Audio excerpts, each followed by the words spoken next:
안녕하십니까. 신의균의 군사TV 디펜스 브리핑입니다. 자, 어제 제가 이 대만을 미국이 버리나? 아니, 대만을 어떻게 이렇게 할 수 있어? 대중국 포위 전략의 완전 핵심인데? 라는 말씀을 드렸지 않습니까? 그래서 대만에 가려고 했던 그 M199A6 팔라딘 자주포, 그게 어디로 갔는지 우크라이나로 가는 줄 알았는데 그게 아니더라 이겁니다.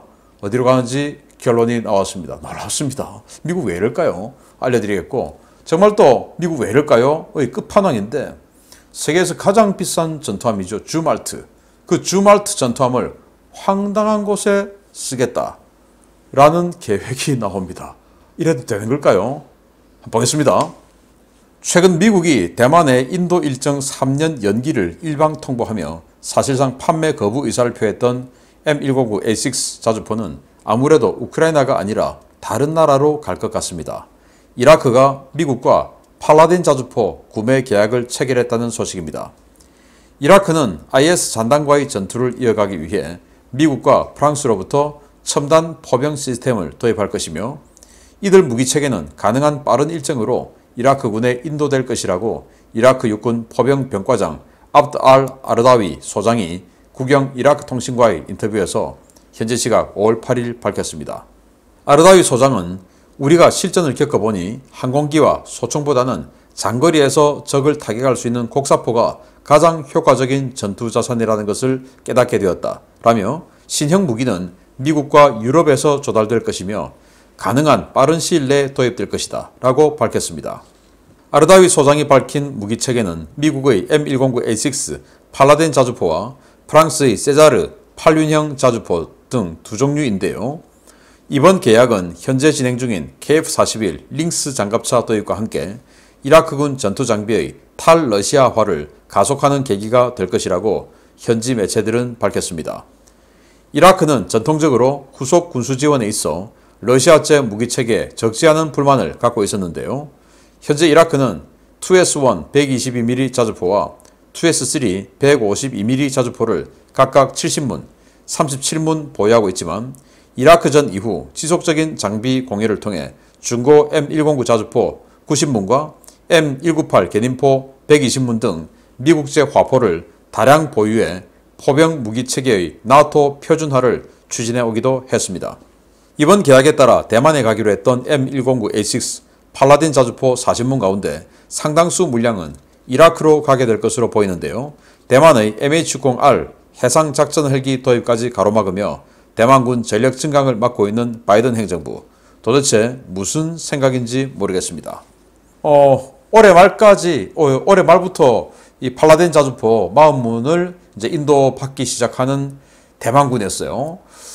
그래서 이 포병 전력의 현대화, 고위력화에 굉장히 기대를 하고 있었겠죠. 그런데 느닷없이 미국이 스탑 안 돼.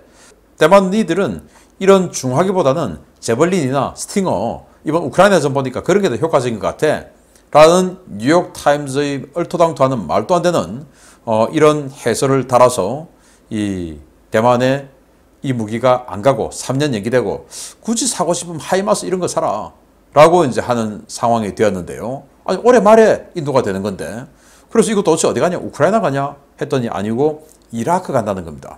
그래서 이라크는 지금 현재 IS의 잔당들하고 전투를 계속 치르고 있는 중이기 때문에 더 급하다라고 미국이 항변하면 그럴 수도 있는데, 대만은 지금 국가의 사활을 걸고 2025년까지 지금 군사 전쟁 준비 마쳐야 되지 않습니까? 2025년 되면 중국이 대만을 침공할 수 있는 모든 준비를 다 마친다 라고 하는 게 미국과 대만의 공식적인 분석이죠. 그거는 정부의 분석이죠. 그래서 그 3년 동안 남은 이 시기 동안 대만은 사활적으로 무기 또 군사력 증강에 나서야 되는데, 미국이 수도 MH-60 대잠 헬기인데 대만 해협에서 중국의 잠수함들이 움직이는 거 탐지해야 대만 해협을 중국군이 못 건너게 하지 않겠습니까? 그런 핵심 자산인 대잠 헬기 MH-60 안 돼. 취소해버리고, 또 트럼프 시대에 이 특수전 부대를 대만에 보내면서 여러 가지 군사교류를 시작하고, 그러면서 미국의 이지스 레이더 기술 이런 것들도 전해주고, 그러면서 미군하고 이 해군 간의 데이터 링크 시스템을 연동하는 이런 작업에 들어갔는데, 그걸 바이든 정부에서 스톱시켰어요. 그 데이터링크 작업에 들어가면 바로 이제 동맹, 군사 동맹의 초입에 들어가는 것이죠. 바이든 행정부 안 하겠다.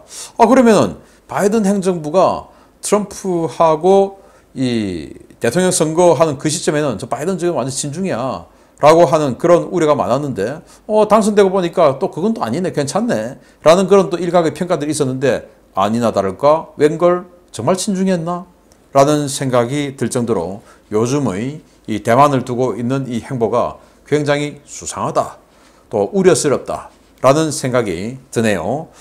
이러면 안 되죠. 대만 정말 이 중국을 압박하기 위해서는 가장 중요한 자리 중에 하나가 대만이다 라는 말씀을 드리는데, 이라크는 미국 무기 그리고 서방제 무기 맛을 한번 보니까 그들이 그동안 아주 오랜 세월 동안 운영해왔던 소련제 무기, 러시아제 무기 이거는 뭐 완전히 못 쓰겠네 이렇게 돼서 요즘 미국하고 사이가 크게 안 좋음에도 불구하고 그래도 미국제 무기를 쓴다라는 올바른 판단은 하고 있네요. 두 번째입니다. 수상 전투함으로는 가장 비싼 배로 기록되고 있지만 취역 5년이 넘도록 도대체 어디에 써야 할지 갈피조차 못 잡고 있는 미 해군의 주말트급 구축함이 용처를 찾아가고 있다는 소식입니다. 이 엄청난 고가의 전투함은 연안에서도 저강도 작전에 투입한다는 소식입니다. 미 해군이 최근 주말트급 구축함 마이클 몬수어함에서 해병대의 AH-1Z 바이퍼 공격 헬기와 UH-1Y 베놈 다목적 헬기를 운용하는 실험을 실시했으며, 이는 향후 주말트급 활용 방안의 방향성을 보여주는 것이라고 네발뉴스가 현지 시각 5월 9일 보도했습니다. 매체는 주말트급은 당초 32척 건조가 계획되었지만 29척이 취소됐고 단 3척만 건조되어 3척 모두 샌디에고에 머물고 있다 라며, 단 3척이 건조된 이 전투함을 위한 전용 탄약은 비용 폭등으로 취소되었고 이들 3척은 사용 용도를 찾지 못하고 있다가 최근 극초음속 미사일을 탑재하는 미사일 플랫폼으로의 개조가 결정된 바 있다 라고 전했습니다. 이런 상황에서 주말트급의 해병 헬기 탑재는 미 해군이 이 3척의 전투함을 어떤 용도로 사용할지를 보여주는 중요한 이정표라고 네발뉴스는 평가했는데요. 매체는 AH-1Z 바이퍼와 UH-1Y가 원래 주말트급에 탑재되는 MH-60R 해상작전 헬기와 MQ-8C 파이어 스카우트 무인 정찰 헬기를 대신하는 새로운 항공자산 역할을 하게 될 것이라고 전망했습니다. 매체는 AH-1Z와 UH-1Y는 MH-60R과 MQ-8C를 조합할 때보다 공중 화력 투사나 센서 능력, 단거리 방공 능력 등 모든 면에서 차원이 다른 퍼포먼스를 발휘할 수 있으며 기존 해병대 자산을 그대로 가져다 쓴다는 점에서 비용 측면에서도 유리하다라고 평가했습니다. 미 해군은 최근 주말트급을 LCS나 무인 수상정 등과 연계하는 연안전 지휘 모함으로 운용할 수 있다는 입장을 밝힌 바 있는데요. 과연 이 비싼 거함이 함대 결전이나 전략적 타격 같은 중요 임무가 아닌 연안지역 저강도 분쟁 대응용으로 전락하는 일이 정말로 벌어질지 호사가들의 관심이 집중되고 있습니다. 주말트가 해상 민병 상대하는 용도로 쓴다. 아니면 뭐 상륙작전 지원용으로 쓴다. 야, 참 이게 말이 됩니까? 155mm 쌍포 만들어놨더니 포탄 너무 비싸가지고 이것도 뭐 그냥 쓸모없이 되어버리고, 이렇게 비싼 스텔스 전투함을 그래서 MH-60 해서 해상작전헬기, 대잠헬기 쓰려고 했는데 이것보다 바이퍼 공격 헬기가 더 낫다라고 하는 게 뭡니까? 바이퍼 공격 헬기가 무슨 뭐 대잠 탐지 능력이 있습니까? 아무것도 아니죠. MH-60은 그 MH-60R은 대잠 헬기로서 최강 아닙니까? 그런데도 그보다 더 낫다라고 하는 건 뭐냐? 중국의 해상 민병을 탐지하고 그들을 공격하는 데는 MH-60R보다 바이퍼가 훨씬 낫다. 그리고 MQ-8 파이어 스카우트보다 UH-1Y 베놈 훨씬 낫다. 왜냐? 이 MH-60R을 대잠 용도가 아니고 대수상 타격용으로 쓴다면 헬파이어 미사일 8발을 최대 탑재를 할 수가 있어요. 그런데 바이퍼 같은 경우는 최대 16발의 헬파이어를 탑재할 수 있죠. 그리고 이 베놈 같은 경우도 여기에 중기관총을 또 탑재를 해서 이 공격을 할 수가 있으니까 이게 훨씬 낫다.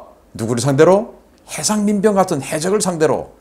이야, 이런 어마어마한 스텔스 전투함, 13,000톤짜리 스텔스 전투함, 4조 원짜리 스텔스 전투함을 만들어 놓고 이 해상민병 사용하는데 사용하겠다. 자, 그래서 미 해병대는 야, 이렇게 좋은 거 우리 주는 거야? 라고 쓱 웃고 있는 상황이 아닌가 라고 생각이 되는데요. 헬기를 최대 세대 탑재할 수 있으니까 뭐 괜찮지 않냐 라는 건데, 아무튼 잘못된 무기 구매 계획이 이 스텔스 전투함, 바로 주말트, 그리고 LCS 연안 전투함이죠. 인디펜던스급, 프리덤급, 이런 것들이 미 해군을 사실 뭐 굉장히 힘들게 만들고 있는데, 우리도 이 당시의 어떤 당국자들의 고집, 이런 것들을 가지고 특정 군의 미래를 완전히 망치는, 또는 상당 기간 힘들게 만드는 이런 일은 하지 말아야 되겠다. 거기에 참모총장 등 수뇌부가 사실은 큰 역할을 하는 것이죠. 참모총장 하나가 잘못된 판단하고 그거 밀어붙여 버리면은 그냥 이렇게 수십 년 고생하는 겁니다. 정말 판단 잘해야 된다. 제가 무슨 말 하는지 아시죠? 경항모 이야기입니다. 그런 거 하면 안 됩니다. 하려면은 큰 거, 중형, 대형 항모를 하든지, 안 그러면은 그 돈을 핵 잠수함으로 몰빵을 하든지, 또 두 개 다 하더라도 순서는 핵 잠수함이 먼저다. 핵 잠수함 없는 경항모함 나가면 가는 거죠. 아르헨티나처럼 아예 포클랜드 전쟁에 항공모함 있는데도 나가보지도 못하고, 잠수함에 격침될까봐 나가보지도 못하고 그냥 포클랜드 섬 제공권 다 뺏기고 포클랜드 넘겨줬지 않습니까? 그래서 만약에 한다면 핵 잠수함이 먼저다 라는 건, 이거는 정말 이 밀리터리 마니아 초보도 알 수 있는 건데, 해군 수뇌부도 그걸 인정하기를 바랍니다. 마치겠습니다. 감사합니다.